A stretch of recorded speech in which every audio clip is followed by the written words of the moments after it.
तो भैया ट्रेडिंग में ये गलतियां कभी मत कीजिएगा वरना हो जाएंगे बर्बाद।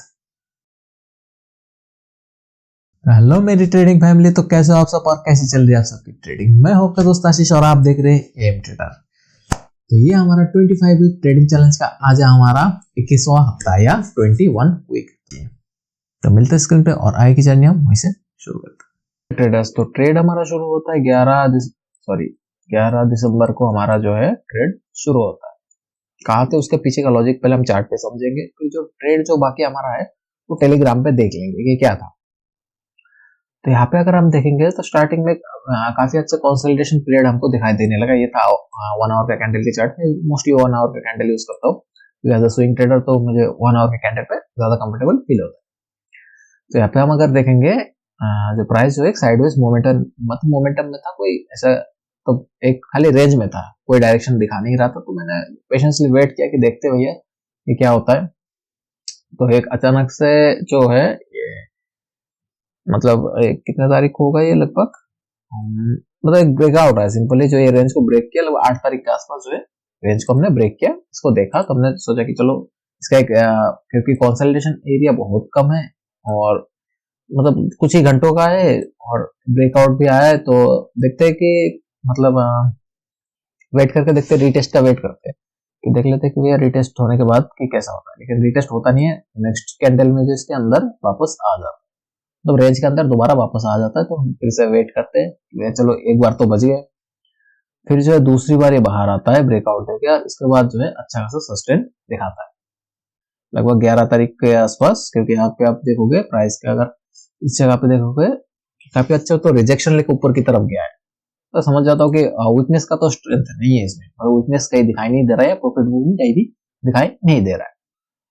तो जैसे ही जो है यहाँ से बाजार बाहर आता है और इस जगह पे हमने जो है ट्रेड की एंट्री ले लेते, कुछ दिनों तक साइडवेज गया। जो भी हमारा मतलब फॉर्मूला है पिरामिडिंग का 1/3 जो है 1/3 का जो है 1/3 यूज कर लेते, 1/3 क्वांटिटी हम यूज करते हैं और सिंपली जो हमारा स्टॉप लॉस इस जगह पे रखते हैं। यहाँ पे जो ये डिमांड एरिया है इसके नीचे, एक्चुअली यहाँ नहीं, यहाँ से भी थोड़ा नीचे था, इस एरिया के आसपास था। अरे कहा गया ये, एक मिनट, इस जगह पे हमने एंट्री लिया था और जो हमारा स्टॉप लॉस था वो कुछ इस जगह पे था। तो ट्रेडर्स हम देखते हैं कि भैया बाजार जो है सस्टेन करके ऊपर की तरफ जा रहा है, तो एक मोमेंटम आ सकता है अपसाइड में। मोमेंटम क्या, थोड़ा बहुत ऊपर भी अगर साइडवेज भी चला जाएगा तो बाजार जो है ऑप्शन सेलिंग है तो कोई दिक्कत नहीं होगा। तो जैसा सोचा तो वैसे ही साइडवेज तो जाता रहता है, लेकिन कुछ देर बाद जो है मतलब नेक्स्ट दिन बुधवार के दिन जो है क्या बोलते हैं एक अच्छा खासा प्रॉफिट बुकिंग आता है। हालांकि प्रॉफिट बुकिंग था लेकिन ये छोटा मोटा रिट्रेसमेंट था, छोटा भी नहीं काफी अच्छा रिट्रेसमेंट में कहूंगा। या तो ये रिट्रेसमेंट हो सकता है या ट्रैप, दोनों में से एक हो सकता है। क्योंकि ये जो बाजार डाउन आया लगभग 246 पॉइंट का डाउन एक ही दिन में, और ये था लगभग 1.17% के आसपास निफ्टी में एक ही दिन में जो 1.7% के आसपास डाउन आता है। और नेक्स्ट एक्सपायरी के दिन जो है ये दोबारा इतना हाइट जाता है, यदि 2% के आसपास। सेम हमारा डायरेक्शन तो हमारा सही था, लेकिन जो है जितना नीचे आया मैं जितना हो सकता था मतलब पॉसिबिलिटीज था स्टॉप लॉस को दूर रखा, लेकिन उसके बाद भी जो है स्टॉप लॉस काटा, आराम से इतना दूर नीचे गया, स्टॉप लॉस काटा और ऊपर की तरफ गया। तो आप बोलोगे कि एक वी शेप रिकवरी था। अगर आप डायरेक्शनल ट्रेडर हो चाहे आप इस साइड से ट्रेड करते या चाहे इस साइड से ट्रेड करते, फंसना दोनों में, स्टॉप लॉस आपका दोनों में कटता। तो यहाँ पे जो है अगर आप जो है मान लेते कि आप सेलिंग का वेट करते हैं, आप बोलते भैया हम सेलिंग का वेट करें, तो भी तो एक डिमांड जोन के नीचे आप सेल करोगे, पहले तो सेल नहीं कर सकते, यहाँ पे ब्रेकआउट के बाद ही सेल करोगे। ब्रेकआउट करते तो ट्रैप हो जाता। मैंने कॉल साइड में लिया तब भी ट्रैप हुआ। हालांकि डायरेक्शन हमारा सही था, एनालिसिस सही था, लेकिन वो कहते हैं ना कि एनालिसिस जान लेने से या डायरेक्शन जानने से आप ट्रेडर नहीं बन सकते। ट्रेडर बनना एक डिफरेंट बॉल गेम है। तो यहाँ पे हमने सिंपली स्टॉप लॉस लिया। अब आते मेन पॉइंट पे, यहाँ से हम क्या सीख सकते हैं। यहाँ पे देखिए मैं ट्रेड को थोड़ी देर वेट करता, भैया चलो थोड़ा सा स्टॉप लॉस को बढ़ा देता हूँ, बढ़ा लेता हूँ स्टॉप लॉस, इस पॉइंट के नीचे कर लेता हूँ स्टॉप लॉस। थोड़ा सा कि साइकोलॉजी समझिए, जो भी हम स्टार्टिंग में मतलब जब हम बिगिनर होते हैं तब क्या करते हैं, इस चीज को मैं समझा रहा हूँ, मतलब एक जगह आया तो बता रहा हूँ। भैया थोड़ा सा और स्टॉप लॉस दे देते, हाँ भैया जैसे ही आया बाजार ऊपर चला गया, आप खुश हो जाओगे, चलो हमको प्रॉफिट मिल गया हमारा, आप जो है या मैं जो भी है खुश हो जाता हूँ। लेकिन इसका नेगेटिव इफेक्ट कब पड़ेगा, कोई ऐसा दिन आएगा, जैसा मैंने आपको कई बार आपको दिखाया भी है, लाइव मार्केट में मैं ट्रेड हर हफ्ते करता हूँ, आपको दिखाता रहता हूँ कि कई बार ऐसे ट्रेड भी आए हैं कि स्टॉप लॉस जो है इतना नीचे गया है जिसका कोई हद नहीं बाजार स्टॉप लॉस लेने के बाद।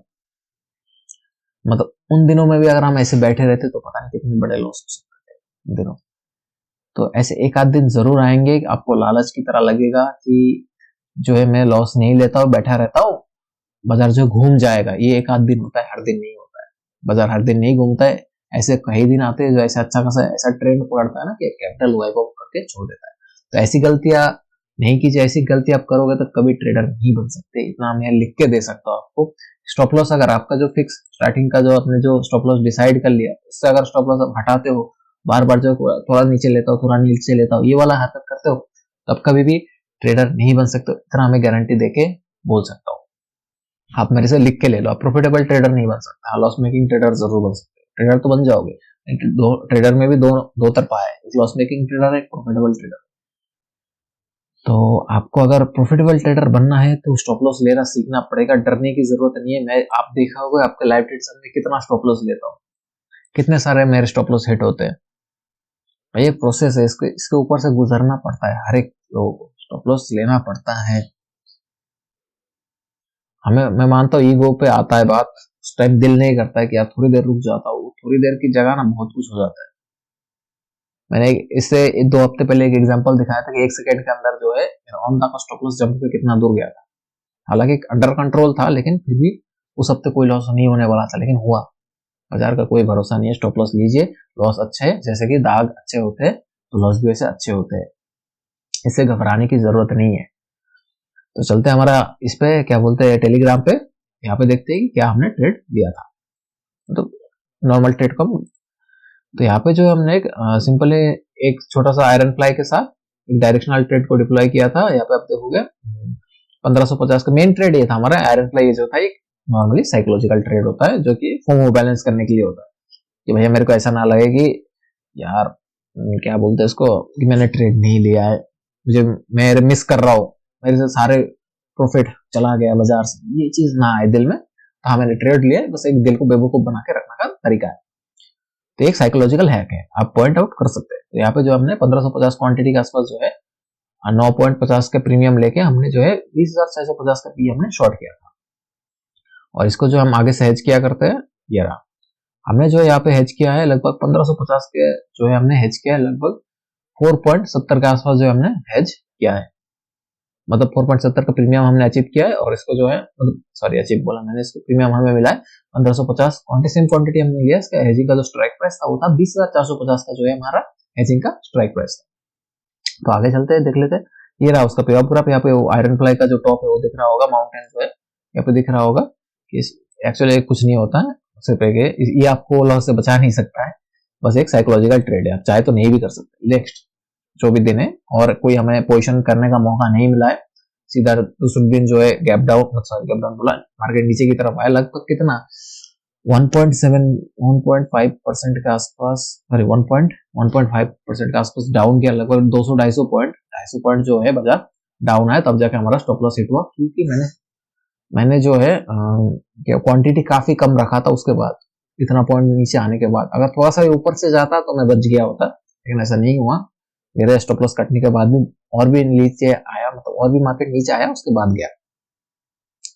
तो यहाँ पे जो है और कोई मौका नहीं मिला, सिंपल जो हमारा 10,050 के आसपास जो हमारा स्टॉप लॉस हिट हुआ, और 100-200 रुपए चार्जेस का जोड़ लो, ठीक है 100 चार्जेस चलता है, चार्जेस हम निकाल लेंगे। तो ये था हमारा इस हफ्ते का ट्रेड, तो इसको हम नोट डाउन कर लेते हैं हमारे एक्सेल शीट पे।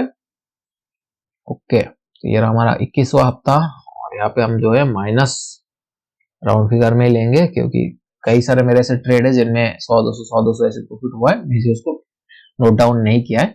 बाद में जो इकट्ठा जब भी हम आपके साथ प्रॉफिट एंड लॉस शेयर करेंगे, मतलब स्टेटमेंट शेयर करूंगा, तो उस टाइम पर आपको क्लियर दिख जाएगा कि एक्चुअल चार्जेस वगैरह कट के हमें कितना प्रॉफिट हुआ या लॉस हुआ।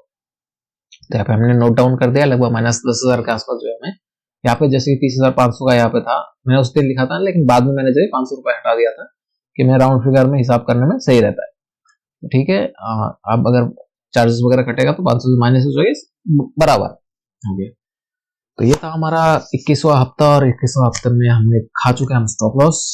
तो वीडियो में उम्मीद करता हूँ वीडियो में आपको काफी चीजें सीखने को मिल रहा है, और ऐसे चैलेंजेस अगर आप और चाहते हो तो लाइक कमेंट सब्सक्राइब जरूर कर दीजिए। मिलते हैं नेक्स्ट वीडियो में, तब तक के लिए।